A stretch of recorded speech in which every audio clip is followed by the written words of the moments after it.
Eu sou Heitor dos Prazeres Filho, de nascimento, né? Mais conhecido familiarmente como Heitorzinho dos Prazeres, né? Carinhosamente, minha família, minha mãe, minhas irmãs, né? Me chamavam assim. Nasci em 7 de dezembro de 1942, geração pós-guerra, né? E na Rua da Regeneração, no subúrbio leopoldinense, em Ramos, né, com filho de Nativa Prazeres, com Heitor dos Prazeres, né, com 4 irmãs e tal, uma família alegre, festeira, e nasci no meio da música, das artes, né? Meu choro era aliviado e acariciado por pincéis, né? Dormia ao som do cavaquinho, e assim começou a história de Heitorzinho dos Prazeres.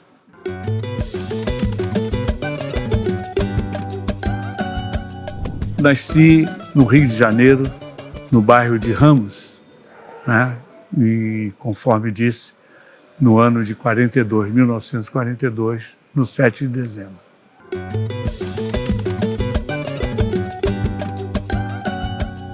Primeira lembrança de infância mesmo, já algumas, quando já tinha assim, comecei a lembrar, me lembro que em casa, né, minha mãe, meus pais sempre falavam que quando eu nasci, fui acompanhado por chorinho, né, meu pai saiu chorando, o meu choro já era acompanhado por cavaquinhos e violões. E a primeira lembrança, assim, era de muito carinho e muita música em casa. As minhas irmãs eram um menino muito querido, né? Porque é o filho, o homem tão esperado e tal, cheio de meme, né? E o som dos instrumentos, a música sempre presente lá em casa. E quando pequeno, né? Os ensinamentos de cavaquinho com o velho Heitor e os movimentos com vários artistas e música. Quer dizer, uma vida, uma infância, um crescimento sempre no meio das artes musicais e das artes plásticas.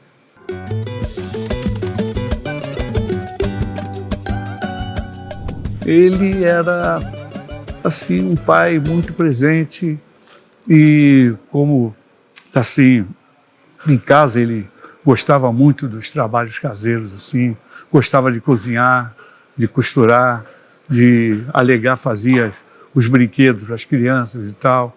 Ele que organizava muitas festas, né?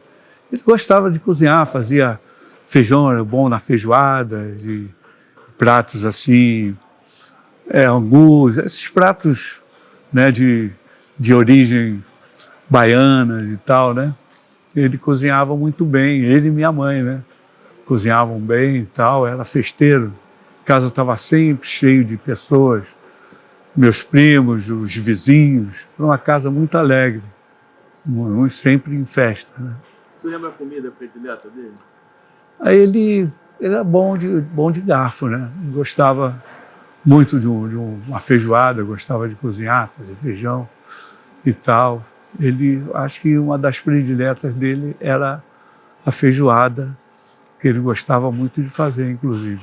Rabada, essas comidas assim, angu baiano, né? Essas comidas de origem baiana e tal. Assim.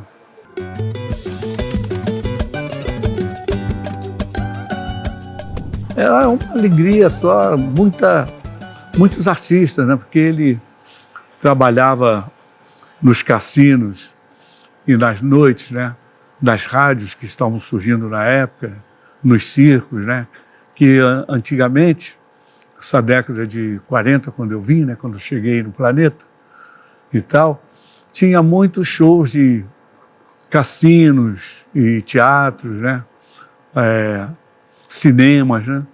Então trabalhava muito e eu comecei muito cedo a participar dessa vida artística do papai, porque com 5 anos de idade eu já era atração no grupo dele, como passista, como ritmista, que desde cedo eu tocava bem instrumento de percussão e sambava, né? Sempre fui sambarim. E então eu participava e fazia as roupas, desenhava as roupas de show para mim desde garoto e tal. E eu sempre participei dos shows dele como passista e ritmista.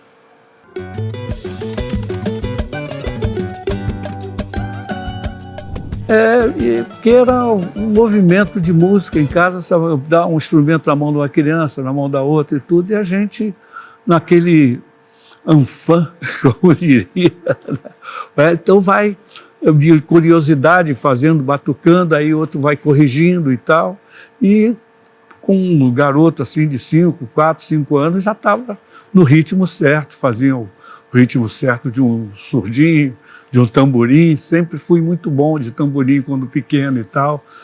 Então, desde 5, 6 anos de idade, participava dos shows dele, tocando tamborim e sambando, né?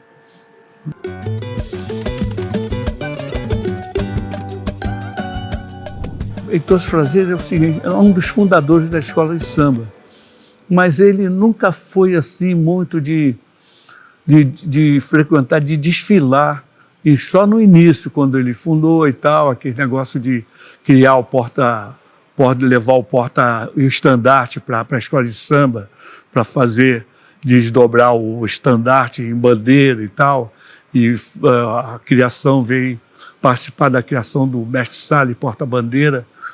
Então a participação dele no samba, na escola de samba, é muito aí, né? Inclusive na fundação das primeiras escolas, na participação, né? E desfilar assim como organizador e tal, muitas das vezes, né? Como na Portela, principalmente, que era a escola dele de coração.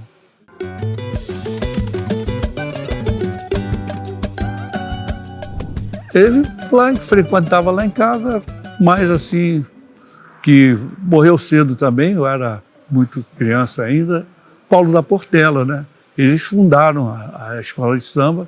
Papai foi um dos que escolheu as cores da Portela, né? Deu as cores da Portela. E eles eram irmãos, né? Eram muito amigos. A primeira gravação de Paulo da Portela, fez em gravadora, foi papai que levou e tal. Eles eram parceirão mesmo, irmãos, né? Era uma coisa assim, estavam sempre juntos.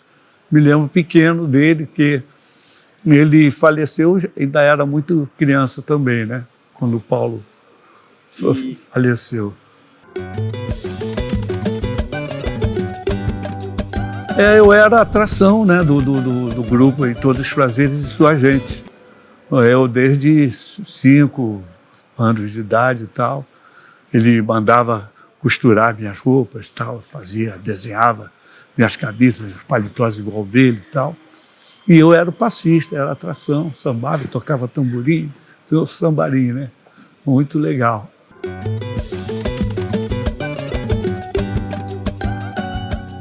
E era uma turma, eram as pastoras de Todos os Prazeres, eram assim, shows grandes, geralmente eram 8 ritmistas, né? Umas 10 pastoras, sendo 4 que eram mais cantantes, e as outras 6, de acordo com o tamanho do espetáculo, o tamanho do show, né? O show menor, iam menos pessoas, né? Menos pessoas, e sempre os ritmistas, que era Geraldo Bongô, Darcy da Mangueira, o Pedro Melodia, né? Que eu me lembro, assim, que do início eu era garoto, eu era sambista, e eu também sempre fui ritmista. Depois veio também como cavaquinho, Manel do Cavaco, que ele criou, era ajudante dele no ateliê, como o Darcy da Mangueira, enchia figurinhas dos quadros e tal, e ali eles ensaiavam, aprendiam o cavaquinho, como o Manel do Cavaquinho, como o Darcy começou também a tocar violão no ateliê de Todos os Prazeres. Ali o ateliê era uma oficina de arte, né? Ali a gente... Era no centro, na Rua General Pedra, foi o ateliê mais famoso dele, onde fez o documentário e tal. E antes do ateliê da General Pedra, teve outros lugares menores e tal, mas ali foi o auge do ateliê e Todos os Prazeres, onde foram feitos documentários, vários pedaços de filmes e tudo, e acontecia muitas coisas lá, né? O pessoal todo era uma oficina de arte, onde as meninas aprendiam a costurar, ele desenhava os figurinos das baianas, lá tinha máquina de costura, ele costurava, elas costuravam. Então ali era uma oficina de arte. A gente enchia as figuras, né? Ele misturava as tintas, a gente catava as chapinhas de refrigerante, de bebida, na rua levava, tirava as cortiças. Ali ele misturava as cores, distribuía assim nas telas, as figuras que ele desenhava, ele naquelas cores eles botavam nas figuras aqui um vermelho, aqui um verde. E a gente ajudava as crianças e os auxiliares ajudavam a encher as figuras com as cores que ele preparava nas chapinhas e tal. Era muito engraçado e interessante essa forma dele fazer a gente participar da obra dele, né? Assim, e passar aquelas informações todas.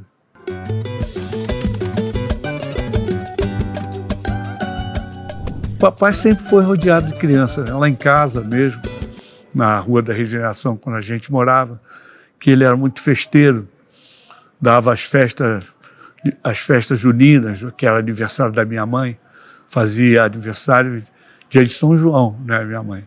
Então, nessa época, aniversário da minha mãe, uma festa grande na vila, que vinha toda a vizinhança e tal, que duravam 2, 3 dias. Cosme Damião era uma alegria. Ele tinha um amigo que era operador de cinema, não é cinegrafista, aquele que funciona com as máquinas nos filmes, no São Luís, né, aquelas coisas cinematográficas e tal. Ele, nos cinemas dessa firma, ele lidava com as máquinas, fazia as projeções. Então, nessas festas em casa, principalmente festas Cosme Damião, ele levava essas máquinas de cinema e projetava na vila. O papai botava as mulheres, com a minha mãe, com as vizinhas, remendavam 2 lençóis e tal, fazia aquela tela enorme para botar na vila, assim, e ele, lá numa certa distância da vila, projetava, aí ficava lotado até do outro lado da Rua da Regeneração, em cima do muro da fábrica de talco do seu Álvaro e tal, gente em cima do muro, aquela alegria total ali, né? O pessoal, a minha mãe distribuía doce e projetava o filme, e essa festa ia a noite adentro, 1, 2 dias seguindo, né? Com música ao vivo e tal, os chorões participando, né? As crianças cantando, dançando, era uma alegria só, era muito bom.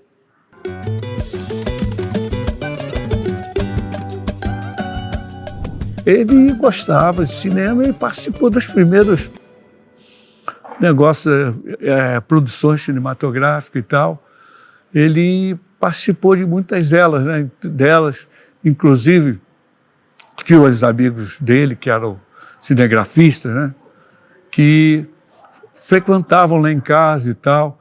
Então, minhas irmãs, a Ivete, que era mais velha que eu quando criança, participou de muitos filmes nacionais, assim, figurantes. A gente, criança mesmo, parecia nos filmes e tal. Ele participou de muitos filmes nacionais com o grupo deles, de Todos os Prazeres de Sua Gente, As Pastoras, né? Ele com o Trio de Ouro, que era Erivelto, Dalva e Lilo Chagas, não saíam lá de casa, tal, também participavam muito desses filmes nacionais, da parte musical, que os filmes brasileiros tinham muita parte musical, né? Muitos artistas cantando e tal. Ele sempre participava como músico e muitas vezes como artista também, né? Como cantor.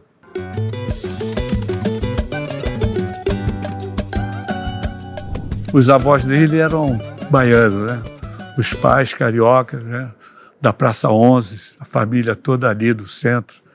Ele nasceu ali na Praça 11, então contava que ali era o centro cultural do Rio de Janeiro, né?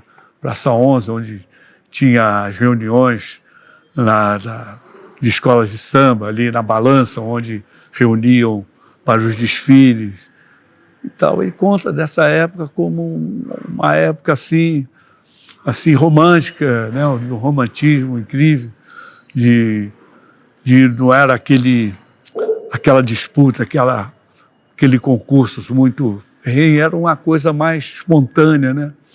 Os desfiles, as participações dos sambistas e das escolas de samba, que essas figuras criavam e participavam, faziam essas reuniões, principalmente ali na Praça onde originou os desfiles, né? Das escolas de samba, que depois passou para a Avenida Rio Branco e tal. Depois evoluiu, voltou para a Candelária, depois Marquês de Sapucaí, essas coisas todas, essa evolução toda. E ele sempre teve uma residência ali, apesar de que moramos com a família em Ramos, Bom Sucesso e tal, mas ele sempre manteve um ateliê, uma residência, um quartinho, o que fosse ali na Praça 11, né? Que era o Cafofo, que ele chamava, que é dele, que é o ateliê.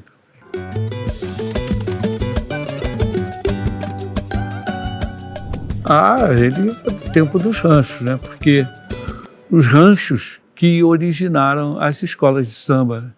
As escolas de samba vêm dos ranchos, então ele conta que a origem, né, dos estandartes, né, que era dos ranchos, que virou a bandeira das escolas de samba e tal. Ele contava, fazia, inclusive, ele fez muitas marchas rancho, que tem uma marcha rancho dele, que gravamos, até tive várias gravações, e uma delas eu participei, que ele exaltava a primavera. Vou até cantarolar aqui para dar alegria a essa entrevista, que é o Carnaval na Primavera, né? Que é um carnaval na primavera, quem nos dera, cada qual com seus amores, num carnaval cheio de flores, um carnaval na primavera, quem nos dera, o meu confete seria bastante flores, bem cheirosa, assim eu brincaria com as mulheres mais formosas. É um poeta quem fala, um trovador, oh quimera, um carnaval da primavera, quem nos dera, né? Então, aí, descreve em Todos os Prazeres, falando, exaltando a primavera do Rio de Janeiro.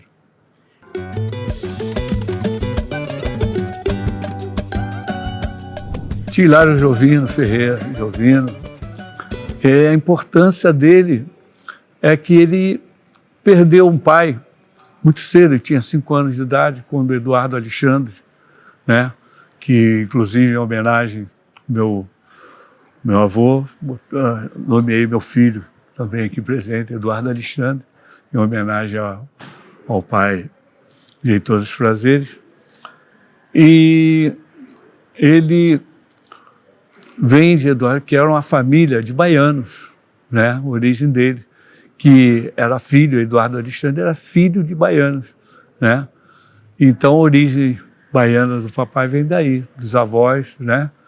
Baianos, e criados ali, que a Praça 11 era um reduto, né? Dessa turma toda de baiano, que os morros, inclusive, o Morro da Favela, que é um dos primeiros morros a ser povoado, que não foram os negros que habitavam, que as favelas surgiram não com os negros, porque os negros moravam ali nas regiões da Praça 11, que aquelas casas ali eram dos fidalgos, eles foram mudando mais para Catete, Flamengo e tal, e ali aquela região ficou dominada com os negros, com os descendentes de africanos ali na Praça 11, onde ele chamava que é a Pequena África, porque ali residiam os negros brasileiros, cariocas, que depois dali foram se transferindo para o subúrbio, que ali foi o centro da cidade, foi povoando assim, evoluindo. Então, foram se deslocando para Madureira, para o subúrbio carioca, né? E os morros eram mais habitados pelos nordestinos, que vieram pós-guerra, né? que foram criando favela, que o nome os diz que era por causa do batinho, das favelas, que é a qualidade de mato, e o outro diz que a origem do nome também é por causa de um padre chamado Favela, né, que pegavam esses resíduos de material importado que vinha no Brasil, importava tudo, né, no Cais do Porto. Esses caixotes, esse padre doava para os nordestinos que vinham fugitivos de guerras e tal, doavam para eles fazer barracos nos morros. Foram os que primeiros povoaram os morros, o Morro da Favela, né, porque a origem do nome Morro da Favela é desse matinho chamado favela, que foram das primeiras favelas, morro povoado por nordestinos, feito por barracos, que esse padre doava as madeiras, né? Que os negros sempre povoaram a cidade de Praça 11 e depois foram se afastando para os subúrbios, como Madureira e vários outros lugares, né, assim.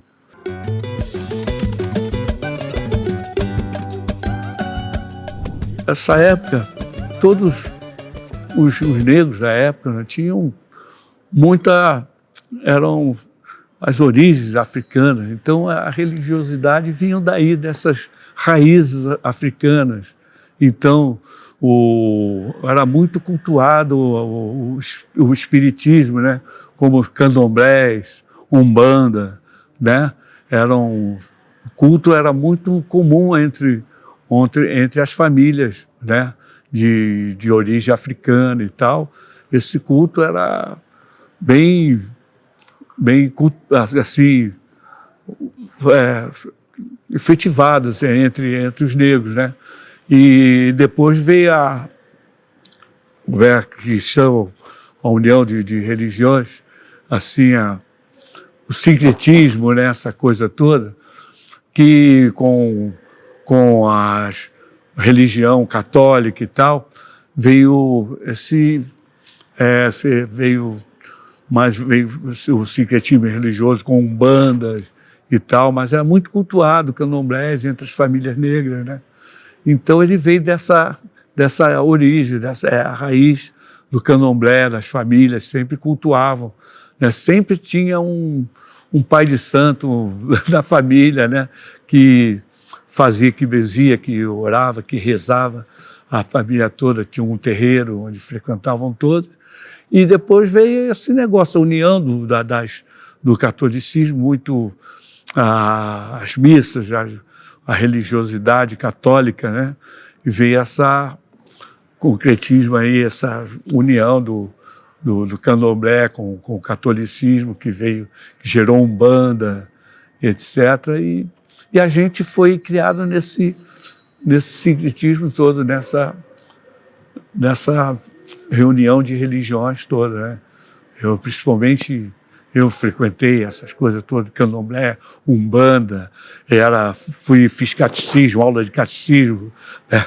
Tinha a moça que levava todo mundo, as criançadas todas para as missas e tal, tinha outra que levava para os terreiros para levar passe e tal. Então é muito legal, muito legal esse sincretismo religioso no nosso, no Rio de Janeiro, e eu acho uma grande parte do Brasil, né?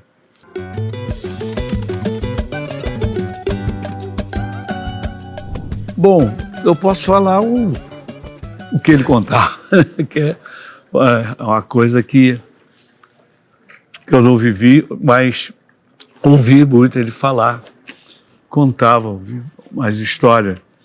Era uma relação, a casa da tia Seata era a casa onde reunia todos os bambas, uma casa de festa, né? Onde ali realizava grandes festas, grandes comidas e tal, onde fazia as grandes feijoadas, o zangu à baiana e tal. Tudo era motivo de festa. O que eu lembro, poucas coisas assim, de comentário dele, é que a tia Seata era uma matriarca, né? Onde reunia todo o pessoal de samba ali, onde confeccionava as roupas, onde trocava ideias sobre carnaval, sobre a nossa cultura negra, né? Cultura preta brasileira. E ele contava aquela tia Seata, que era a tia Seata é como a mãe dele, como tia Cirema, que era a irmã dele também, que reunia muita gente. E lá acontecia várias rodas de choro, né? Então os chorões reuniam na sala, na cozinha, cozinheira, no quintal tinha uma roda de samba e tal. Era um movimento cultural constante. Na casa que ele contava, dava essa imagem, né? Lá da casa dela. Ela da varanda, a sala, a cozinha e o fundo de quintal, né? Era um movimento cultural completo.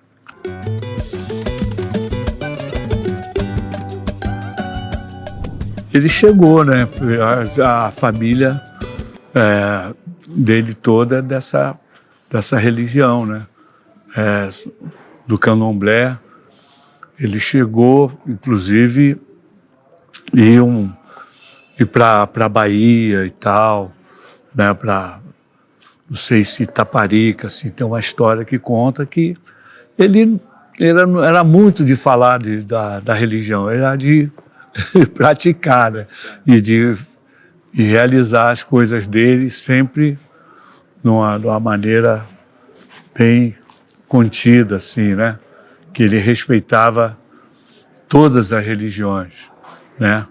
Ele era muito contido nesse tempo, quer dizer, em termos, né? Porque ele compunha, né, para as religiões, compôs várias músicas para candomblé, fez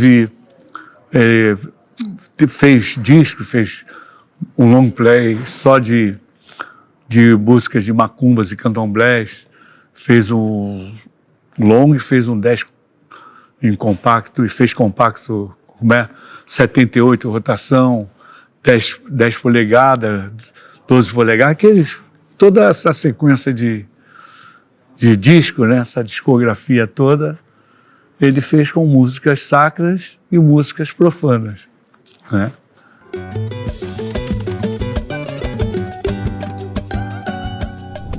Já contei, inclusive, essa história oportunamente em alguns lugares, em TV, que ele contava que o Pierrot Apaixonado surgiu foi do Noel, com uma namorada, né? Estava num bar com uma namorada e tal. Aí chegou um marinheiro e aquele negócio da valentia e tal, né? O franzino e tal, com a mulher, com a menina bonita, tal, a mulher tá bonita, tal. O marinheiro chegou querendo tomar a namorada do Noel. Aí ele está num bar perto do quarto onde o papai tinha o ateliê dele, onde ele morava e tal, o Cafofo. De todos os prazeres, sabia? Pô, o cara aí chegou, saiu, era ali perto, na Praça Tiradentes e tal, no bar. Aí ele foi lá, no papai lá, chegou, pô, então, aqui, entra aí, já, pô, sei que lá. Aí o quê? Não, pô, estou lá com a namorada ali no bar, então chegou um marinheiro lá, e tá me desacatando, ele é franzino e tal, um cara forte. Gente.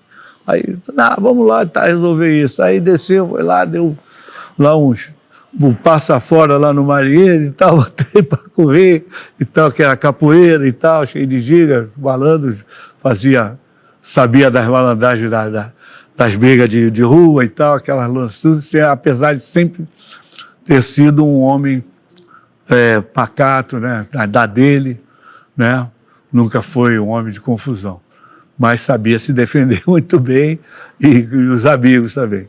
Então botou e tudo, aí botou o marinheiro para correr lá e tal, aí Noel botou a namorada no carro de praça, na época não era táxi, era carro de praça, aí botou e tal, aí foram lá para o ateliê onde começaram inspirou esse negócio da mulher levando esse grande chute, foi tomar vermute lá com amendoim, com todos os prazeres. Aí gerou a segunda parte, o papai mostrou que estava fazendo essa música, Perro Apaixonado, que vivia só cantando, por causa de uma colombina, acabou chorando, acabou chorando. Aí mostrou para o Noel essa primeira parte, aí o Noel, inspirado nessa coisa toda, fez uma segunda ou terceira, parece que essa foi a terceira parte que o Noel fez, que é Nem Todo Amor Tem Sempre Triste, enfim, a terceira parte. Com o Perro aconteceu assim, levando esse grande chute, foi tomar vermute com amendoim, lá com todos os prazeres. Aí surgiu essa terceira parte do Perro Apaixonado.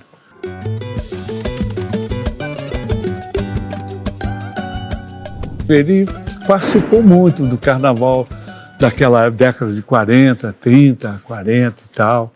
Até 50 ainda foi muito ativo algumas músicas de carnaval, né? Então, aí teve várias outras coisas assim, mas essa foi a mais famosa, que até hoje os carnavais de outrora e de agora ainda se curte o Perro Apaixonado, né?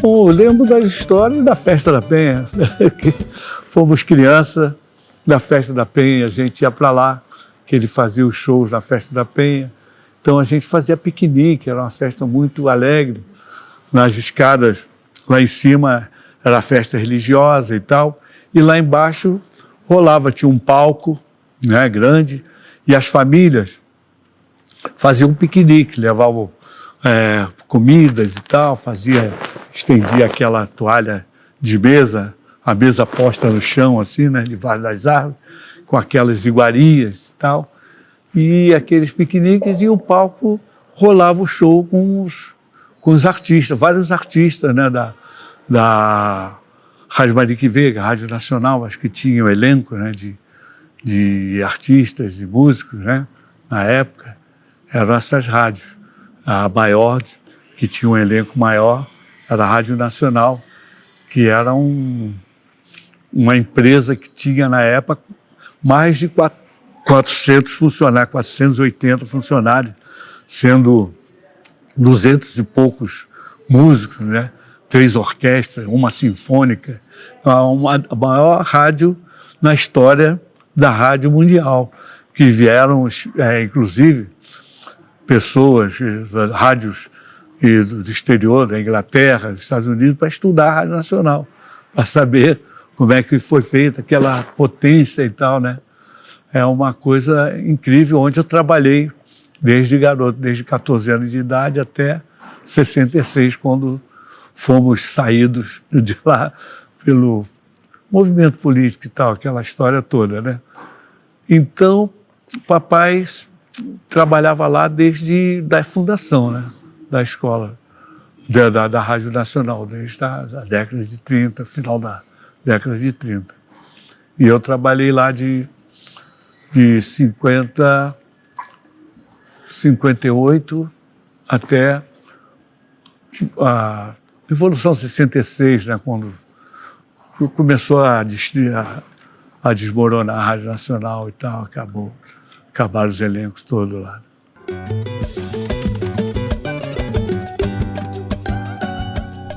Sim, eu lembro que eu era passista dele, desde 5 anos de idade que eu viajava. Só não fui nessa viagem de Dakar, porque eu tinha um conjunto de baile, tocava conjunto de baile, estava fazendo muito sucesso, né? Inclusive ele que mandou fazer as roupas do nosso conjunto, que era o Samba Avanço Rio, que era conjunto de baile. Eu tocava a escaleta, depois comecei a tocar piano, a escaleta, compramos teclado, essas coisas, piano e tal, que eu estudava piano desde de garoto.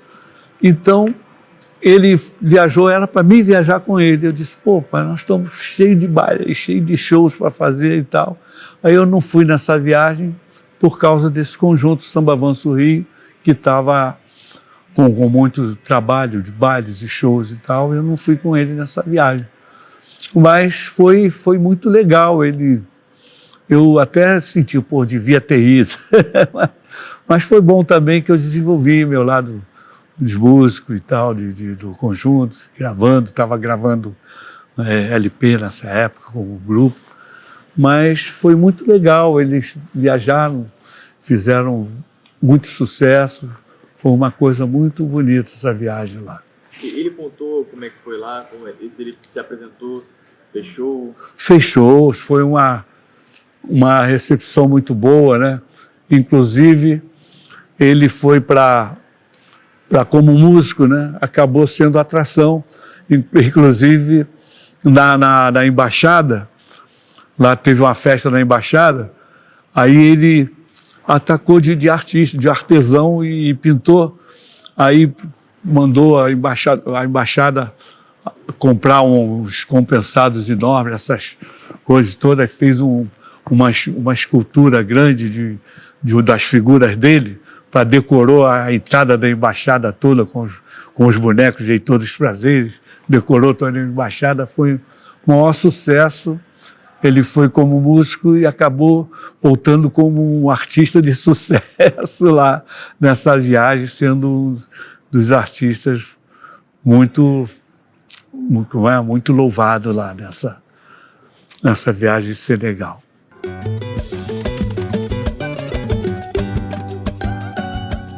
O ateliê, ali, depois que ele saiu da General Pedro, ele começou a trabalhar mesmo em casa, né? Assim, tal, porque depois que saiu da General Pedro, inclusive, a General Pedro foi demolida em que ano? Lembra? 50 e pouco, né? Começou a trabalhar em casa e um ateliê que tinha do patrimônio histórico, né?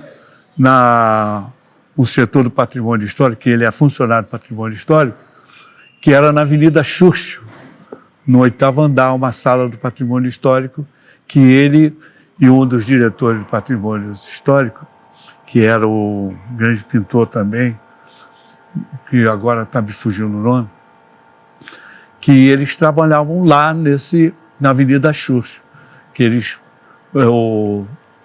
quase veio o nome da pessoa, que era diretor do patrimônio histórico. Eles faziam lá do patrimônio histórico ateliê também, que lá era uma sala grande e tinha todo o material de pintura, né? Que eles restauravam obras lá, né?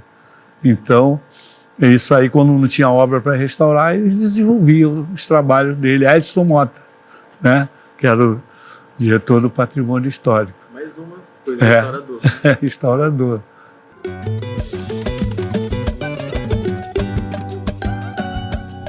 Meus amigos da vila, frequentadores, torcedores, né?